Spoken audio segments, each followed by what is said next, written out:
Okay. So liquidation and or disposal. So a couple ways you can liquidate it. Liquidation is the partners reducing their percentage of ownership, but it's being reallocated essentially to the other partners, or it's just kind of disappearing. So it occurs when a partner's entire interest is redeemed by the partnership. So you had 3 partners that were 33.3%, one partner leaves, now it's a 50-50 partnership. Right? So it's just kind of, it's not that they sold their share to somebody else, it just kind of changes all of the, so that's with liquidation. For non-liquidating distributions, which is what we just talked about, most of the rules are pretty much the same. So a distribution of money in excess of basis causes a capital gain. If property is received, no gain is recognized, basis of the property is adjusted, just like we just did. Okay, so this is, I own 33.3%.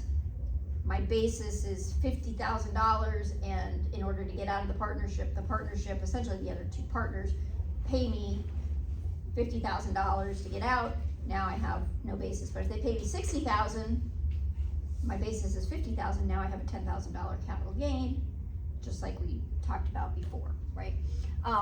However, you can have a loss as well. So if I'm paid $40,000 for my $50,000 basis, but I'm getting out of the partnership, now I have a loss, and I can get a tax benefit from that loss in that case, just like with selling any other asset, right? If you actually receive a loss on that. Yeah, so amounts received in liquidation are less than the partner's outside basis. So the loss can be recognized only after the final payment is received from the partnership and when only money receivables or inventory are distributed. So if it's like a scheduled payment, or like it's an installment plan, and not until the final payment is actually received can you claim that loss. So here we've got Cassandra, $20,000 basis in her partnership. She receives a liquidating distribution from the partnership. She gets $12,000 of cash and equipment with a basis to the partnership of $6,000. She recognizes no gain or loss. The equipment is going to have a basis to her of $8,000, more than, she's not going to take the loss currently. The loss is going to attach to the equipment in the form of an increased basis. So now when she sells that equipment, she's going to pay less in tax on it. Okay, so it's going to attach to that equipment. Here, Cassandra receives cash of $12,000, inventory with a basis to the partnership of $6,000. She recognizes a loss of $2,000 because this is equipment. Then that loss attaches to the equipment in the form of an increased basis. So again, in the future, she's going to pay less in tax. But in this case, there's inventory and cash. There's no property. In this case, she does get to recognize a loss on the liquidation. So she had $12,000 of inventory. Oh, I'm sorry, cash $12,000. Inventory has a basis of $6,000, so it's $18,000. But her portion is worth $12,000. Is that right? No, $20,000. Her basis is $20,000. So she's got a $2,000 loss on the liquidation, and the inventory is going to still have a $6,000 basis to her. When she sells it, that's the amount of basis. So what if several assets are distributed in liquidation? The partner does not have outside basis to cover the basis in the partnership assets. So this is, let's say I get my basis is $50,000. This is basis in the partnership. But I receive, let's see,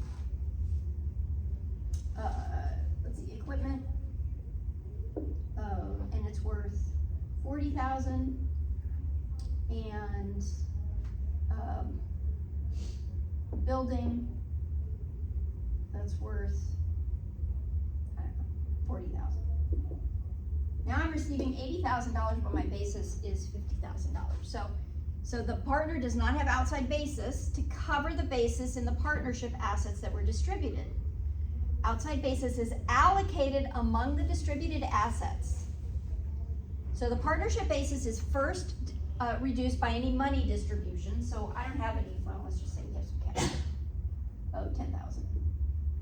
So 50,000 minus 10, 40. Any remaining basis covers the basis in receivables and inventory distributed. Don't have it. Any remaining basis is allocated to the other assets distributed in proportion to each asset's basis. Well, these are 50-50, right? So my basis for each of these, now my basis is going to be 20,000 for the equipment and 20,000 for the building. That 40,000 is going to be distributed 50-50.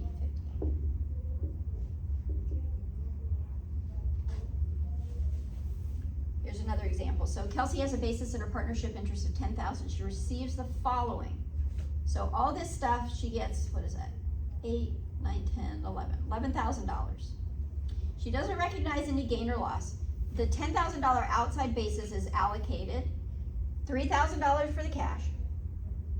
$2,000 for the inventory. So that's 5,000. The remainder is going to be allocated based on, so this is $6,000 together. The basis is 6,000. I get that? Yeah. The proportion of the remaining basis. So this is going to be reduced to 1661. The basis on this, the basis on the land is going to be reduced to 3333. So they're going to, so when she goes to sell it, this is going to be her basis to calculate any gain or loss on it. So she'll have an increased gain or a reduced loss on these items as a result of that when she actually sells it. All right, so that's a liquidation. What happens if you sell a partnership interest? So similar to the sale of any capital asset, partner is going to determine the amount realized from the sale, subtract the basis of the partnership interest at the date of sale. Gain or loss is capital. Assuming the partner is individual, it's reported on Schedule D of Form 1040. So just like any other asset, and of course it'll be long-term or short-term based on how long you held it.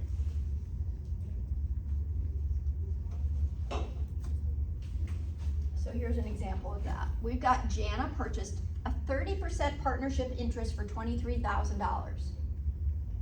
Her share of partnership income in subsequent years was $12,000, $15,000, and $8,000.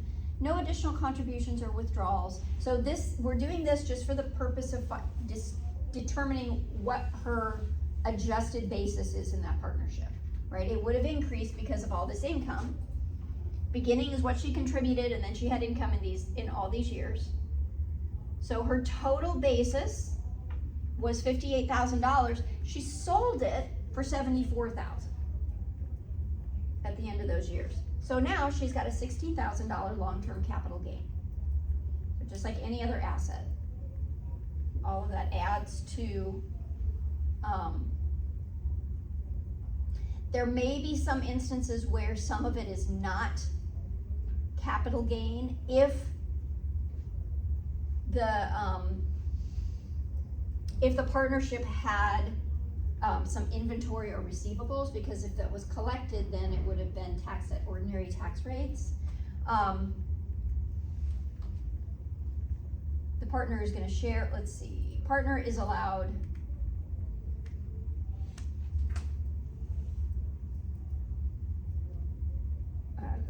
so they're talking about how this, okay, so this so a partner who is allowed capital gain treatment on the sale of a partnership interest would effectively convert the ordinary income to capital gain income with a lower tax rate, benefit from that lower tax rate So here, assume the same facts as before with Jana. Partnership has uncollected accounts receivable with a fair market value of 20,000 and a basis of 0. So her share of the receivables is $6,000 because she had a 30% interest in it. Then 6,000 of her gain would be considered ordinary and the rest of it would be considered capital gain. So if there is appreciated accounts receivable or inventory and she sold her part of the partnership, she's got to attach she's got to figure out how much of this 16,000 is ordinary income, not capital gain income, because if she remained a partner and it was collected, she'd have ordinary gain on that. Okay. Let's see. So let's look at that Shelley. Basis in her partnership interest of 30,000. She receives the following assets in complete liquidation of the partnership interest. So minus the cash, so we've got 30,000. Cash of 9,000. So now we're at 21 remaining. And then inventory, and we're gonna do that first, 6,000. Now we're at 15. And then she got equipment and land. So it's got a remaining basis of $8,000 and $12,000. So her recognized gain is going to be 0. She doesn't have to recognize a gain at this point. All right? So answer to question A is, what is her recognized gain? Nothing. 0. But we're gonna attach the gain, or actually we're gonna have to adjust the basis on these pieces of equipment based on the amount of that she's over her basis. So her basis now is 15,000, but she's receiving $20,000 worth of property. So recall the equation here. So the total remaining is 15,000 of basis.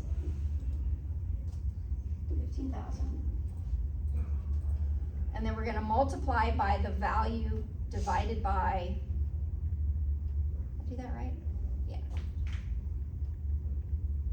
Okay, the proportion of that. So, get the numbers here.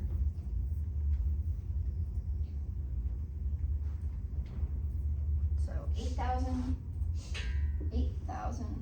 divided by 20,000 times 8,000 divided by 20,000.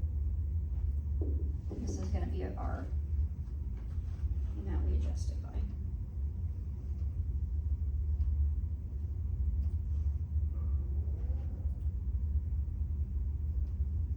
Oh wait, did I get, sorry, this should be 12.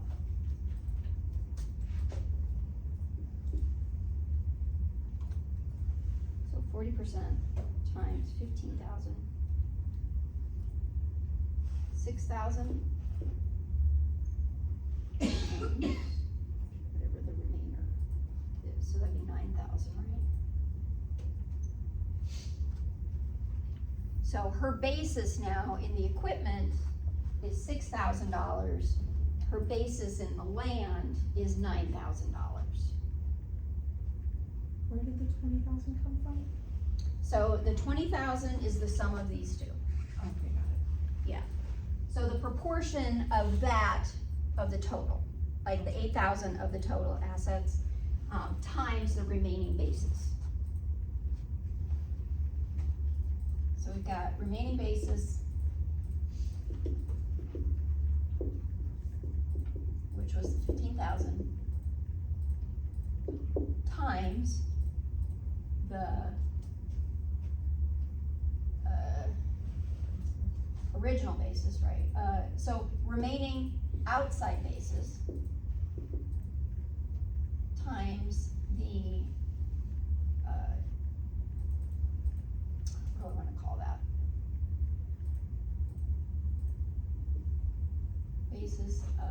assets transferred.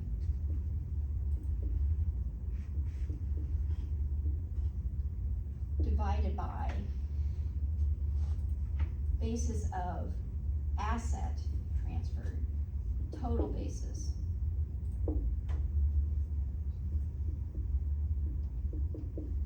Property, well, this is only property. So this is the proportion, we're figuring out the proportion of each individual asset to the total. And we're multiplying it by the remaining outside basis after we've subtracted those items.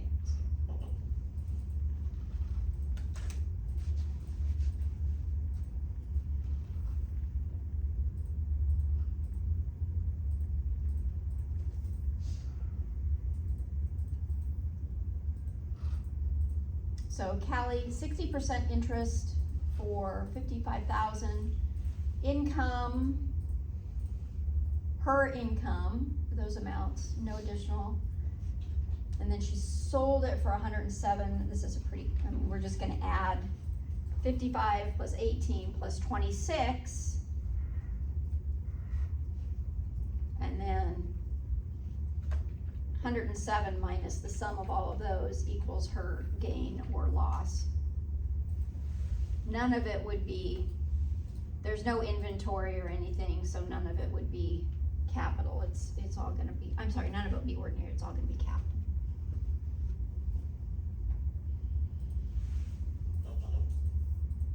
Questions?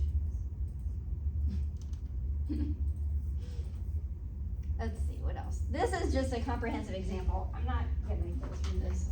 I don't think I can go through this. 2 o'clock.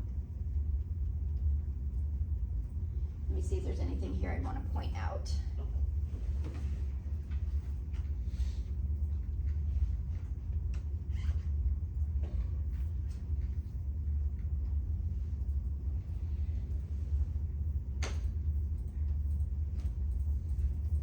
So all this stuff would be on the tax return. Let's see, do they have a tax return here to show us?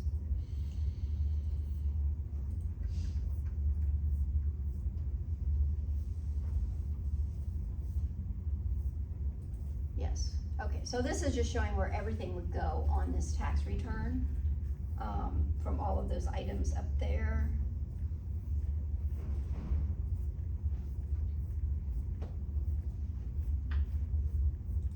Let's see. So this is gonna be the same as on page 1. Guaranteed payments that were made, so this is just showing where everything would go on there. And then the balance sheet, they've got, this would have to be done for this, there would have to be a balance sheet. This M1, we're gonna talk about this more in the next chapter. I don't think they talked about it here in this chapter, this reconciliation. This is, so the M1 is the difference between our book income and our tax income. And they would be different because remember, like our travel expenses, travel and entertainment. It's probably meals. Well, no, travel and entertainment. I mean, entertainment would be deductible on books, but it wouldn't be deductible for tax purposes. So we'd have to add that back for tax purposes. That